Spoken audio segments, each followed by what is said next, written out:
اس کو جواز بنا کر اس اسمبلی سے واک آؤٹ کر جاتے ہیں، اسپیشلی بلوچستان کے پولیٹیشنز۔ آپ یقین کیجئے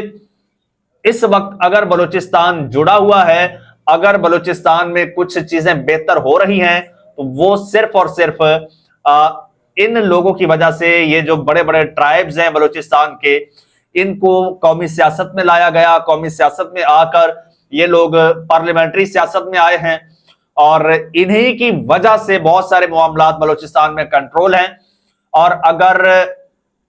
ان خاندانوں کو، ان قبائل کو آپ سیاست سے آؤٹ کر دیں گے تو پھر سوچئے کہ بلوچستان میں آپ کا کیا اسٹیک رہ جائے گا، معاملات کس نہج پر پہنچ جائیں گے۔ اور اس حوالے سے جناب صرف یہی نہیں ہے، اور وہ دعویٰ کرتے ہیں کہ جی مولانا فضل الرحمان صاحب جو ہیں، مولانا فضل الرحمان بھی آج کل انہی لائنوں پر گفتگو کر رہے ہیں۔ اور حامد میر صاحب کہتے ہیں کہ میری ان سے ایک بڑی ڈیٹیلڈ نشست بھی ہوئی ہے مولانا فضل الرحمان صاحب سے، اور اس گفتگو میں مولانا فضل الرحمان صاحب کی باتوں سے بھی کچھ ایسی ہی بغاوت کی بو آ رہی تھی۔ اور حامد میر صاحب نے کہا کہ جی میں یہاں ٹی وی پر بیٹھ کر وارن کر رہا ہوں پورے پاکستان کو، پاکستان کے جناب اسٹیک ہولڈرز کو، کرتاؤں دھرتاؤں کو، پاکستان کی عوام کو، کہ خدا را اس طرح سے ملک کے ساتھ کھلواڑ مت کیجیے۔ اگر آپ اس طرح سے ہر کوئی عدم اعتماد کرے گا اس اسمبلی سے، پارلیمنٹ سے، پاکستان کے اس نظام سے، تو پھر ہر کوئی قانون کو اپنے ہاتھ میں لینے کی کوشش کرے گا، اور پھر جو حالات ہو سکتے ہیں اس کے بارے میں کوئی سوچ بھی نہیں سکتا، کوئی اس کا تصور بھی نہیں کر سکتا۔ اور ویسے میں بھی دوستو اس سے زیادہ کچھ نہیں کہہ سکتا۔ یہ نون لیگ پر مولانا فضل الرحمان صاحب کے پاس گئی ہے، مولانا فضل الرحمان صاحب کو کہہ رہے ہیں کہ مولانا صاحب آپ ہماری حکومت کا حصہ بن جائیں، اور ہم آپ کو جناب حکومت میں حصہ دے دیں گے، کچھ ہم سیٹیں دے دیں گے، ٹھیک۔ لیکن اب جناب مولانا فضل الرحمان صاحب جو ہیں وہ کہتے ہیں کہ بھائی آپ یہ کیا کر رہے ہو، اس وقت آپ کا ملک کس نہج پر پہنچ چکا ہے، آپ اس کو سنبھالو، آپ حقدار کو حق دو، اس کو آپ سب کو اعتماد میں لو، آپ سب کو ساتھ بٹھاؤ، آپ میرے ساتھ بات کرو کہ پاکستان کو کس طرح سے بچانا ہے، پاکستان کے آئین اور قانون کی آپ بات کرو۔ آپ یہ بات نہیں کر رہے، آپ الٹی بات کر رہے ہو کہ ہم آپ کو حصہ دے رہے ہیں۔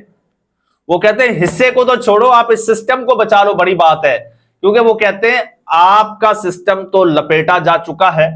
لیکن ساتھ میں آپ کہیں اس ملک کو ہی نہ لپیٹ دو، یہ خدشہ لاحق ہو گیا ہے۔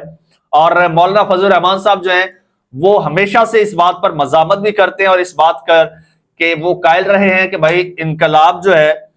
وہ بندوق کے ذریعے نہیں آ سکتا،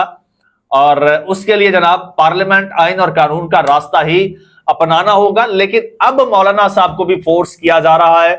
اور وہی اختر مینگل صاحب والی بغاوت کی بو آ رہی ہے مولانا فضل الرحمان صاحب کی باتوں سے بھی۔ پاکستان تحریک انصاف اتنی بڑی پارٹی ہے، اس کو ویسے ہی آپ سائیڈ پہ لگا کے بیٹھے ہیں، تو آپ کے پلے ہے کیا اس وقت، آپ کے پاس ہے کیا؟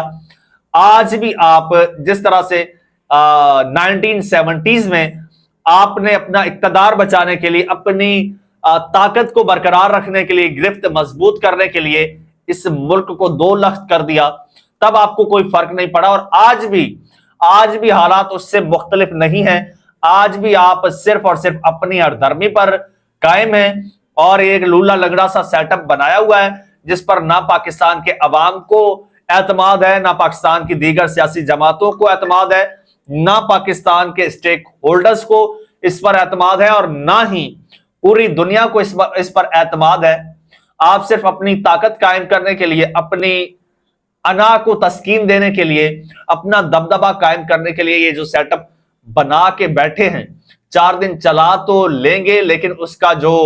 ناقابل تلافی نقصان ہوگا وہ شاید آنے والی کئی نسلوں کو بھگتنا پڑے گا، فیس کرنا پڑے گا۔ اب بہرحال یہ حالات ہو چکے ہیں، آج بھی ہمارے ان سیاستدانوں کو ہوش کے ناخن لینے چاہیے۔ اب پاکستان تحریک انصاف کو دیکھیے، وہ کوشش کر رہی ہے کہ خدا را آپ اس نہج پر نہ لے کے جائیں اس ملک کے حالات کو، کہ کل کو آپ کے کنٹرول میں نہ رہیں۔ آپ کی کوئی ورتھ، کوئی کریڈیبلٹی تو ہے نہیں۔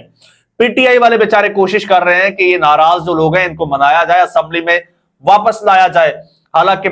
پاکستان تحریک انصاف والے خود اپنے حق کے لیے لڑ رہے ہیں، لیکن ساتھ ہی وہ چاہ رہے ہیں کہ اس کے باوجود یار لولی لنگڑی جیسی تیسی صحیح، فارم 47 کی صحیح اسمبلی، یہ پارلیمنٹ چلتی رہے تاکہ ملک کے جتنے بھی اکائیاں ہیں یہ جڑی رہیں۔ لیکن آپ کو شاید اس بات کا احساس نہیں ہے، کہیں ایسا نہ ہو کہ پانی سر سے گزر جائے۔ ابھی بھی وقت ہے، سوچ لیجئے۔ دوستو چینل آپ کا اپنا ہے، اس کو سبسکرائب کر لیجئے، بیل آئیکن پر کلک کر دیجئے اور مجھے اجازت دیجئے۔ اللہ حافظ۔